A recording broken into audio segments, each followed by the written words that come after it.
sao ta cứ phải nói đâu với trái tim ta tập luyện một nào nữa ta coi như nói đã thương này sao lòng ta say trong cơn đi đôi mắt ôm tình anh đã tâm sự đâu môi em đã thấy một giây em yêu đang khiến ta trong một chiếc thế buồn vì yêu em nên ta đã hóa ngây ngô rồi mỗi sáng mỗi tối ta đi ta thấy rơi bóng mẹ dòng có đã sáng ta tin đâu cũng đâu không thể vì em đã quyết lên bên chỉ vui chưa đi rồi nào ngờ em rơi lên cho ta quá đau buồn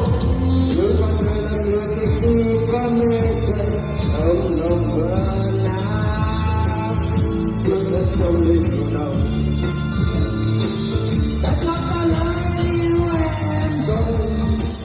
con tim ta lỡ trao em rồi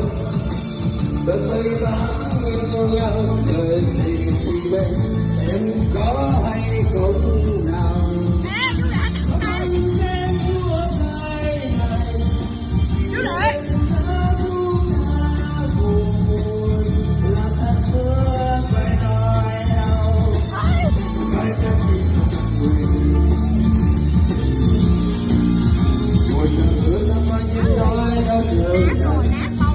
không cần thấy chắc quên đi đôi mắt vô tình ánh mắt cắn đôi đôi môi đã về đã chạy lưu lên em yêu đã biến ta trong một đêm chỉ